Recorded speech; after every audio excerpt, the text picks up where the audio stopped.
covering the Northern Bahamas? You're watching the Bahamas Tonight, Northern Edition.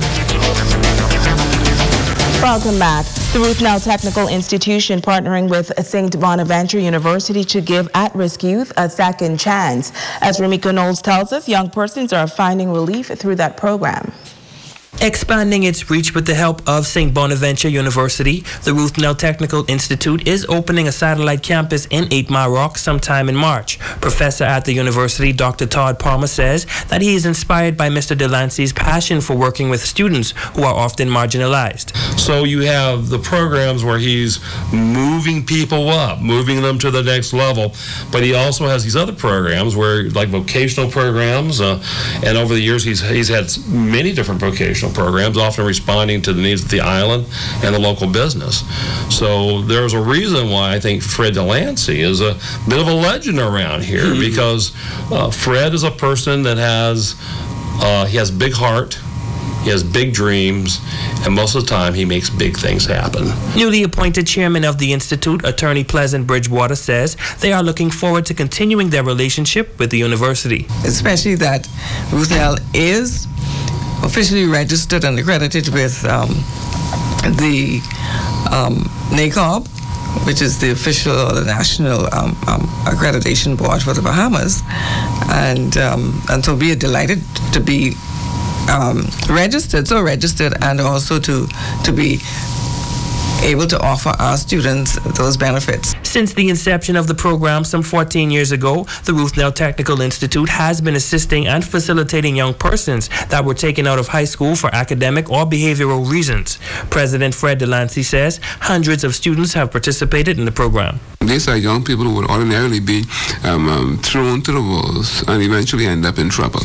And I think so we were able to stand in the gap for them and basically turn most of them, the vast majority, into responsible, productive citizens who now are making contributions to the development of this country and so forth. So ROTI has been making a great contribution to the development of this country. Remiko Knowles, ZNS Network News.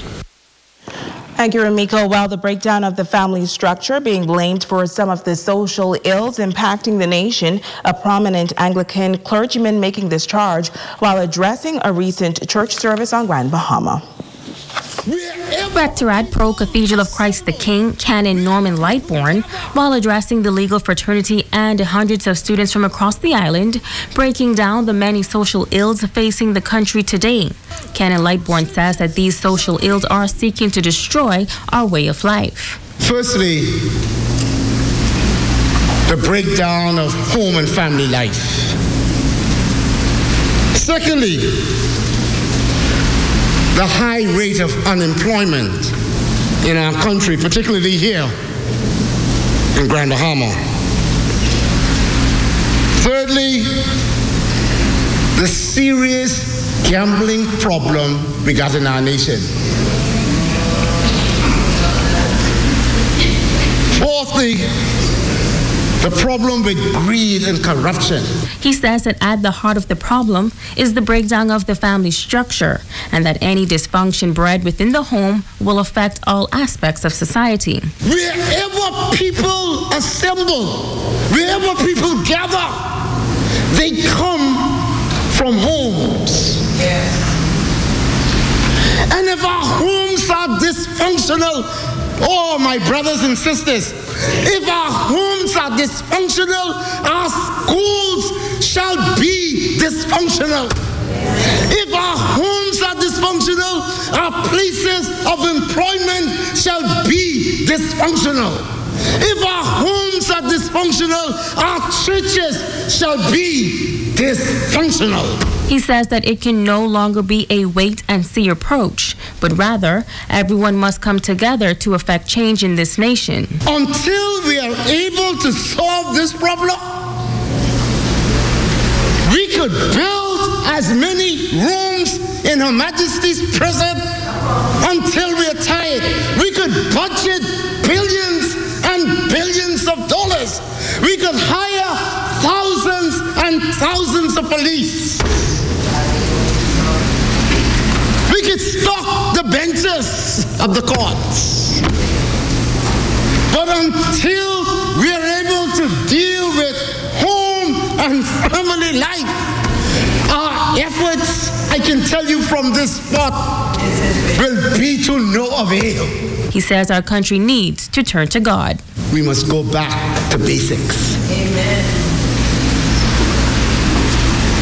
And what I mean by basics, children, we listen.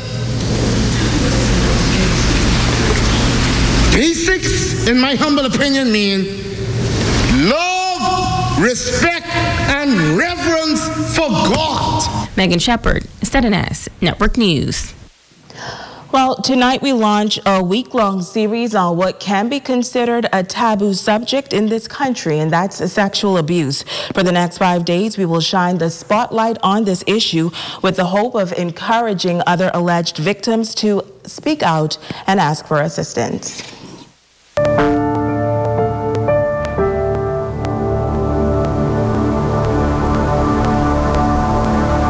I knew it didn't feel right. It didn't feel like it was something that should have been happening, but I never, protested or questioned the person who was abusing me because, well, one, I didn't know it was abuse. I was only 7. Cindy Gaudette alleges that the abuse continued for another 4 years before she decided to speak out. 11 was the first time I spoke up about it. The reaction that I got at first was disbelief.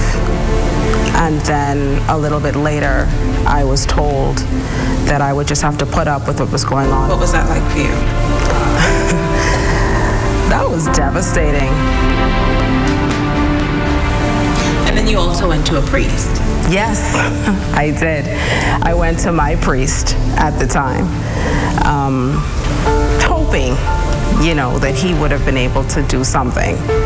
And his response to me was pray about what was going on. To make matters worse, Cindy alleges that by the age of 13, she was once again violated, this time by a family member who was over the age of 30. He was more like a brother to me. I loved him like a brother. And so when he molested me, I wasn't raped. It was fondling and whatnot. When that happened, that was actually the turning point for me. That's when I really just kind of broke down and started becoming a real problem in terms of discipline and whatnot and acting out. And because I really did blame myself for what happened, even though what happened was not my fault, of course. At the time, at 13, I was convinced that there must have been something wrong with me.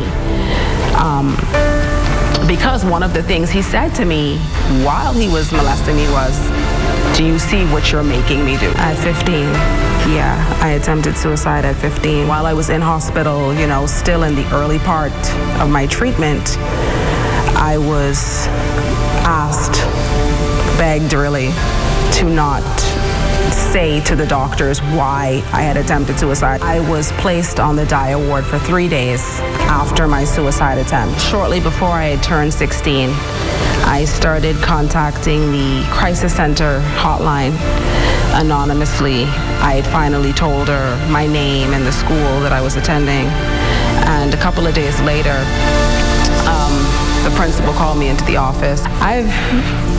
I've struggled with what's happened to me for many years, and I'm still going through my healing process. A lot of fears that kept me from publicly speaking out for a while, but I have my voice now, and I'm not relinquishing that. If you can look into this camera and talk to, firstly, a child who may be going through this right now and watching this interview, what would you look at this child and say? Wow. The first thing I would say to that child, that boy or that girl, is that nothing you are going through, nothing you're enduring is your fault. Go to someone. I know it's scary. I know it's scary and hard, but go to someone. Keep telling someone until something is done.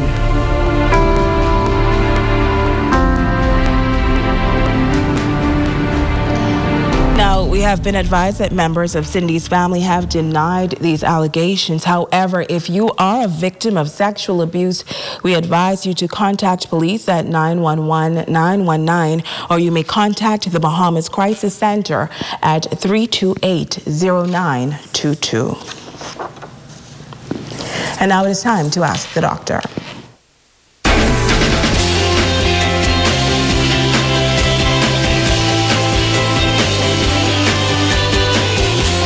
This is Ask the Doctor. Sam from NASA asked, is the flu shot safe? Thank you for a great question, Sam. The flu shot is actually a vaccination that often protects you from getting the flu, and while it may not give you total protection, it is well worth getting. Influenza is a respiratory infection that can cause serious complications, particularly to young children, older adults, and people with certain medical conditions. The Centers for Disease Control and Prevention, also called the CDC, recommends that everyone 6 months of age.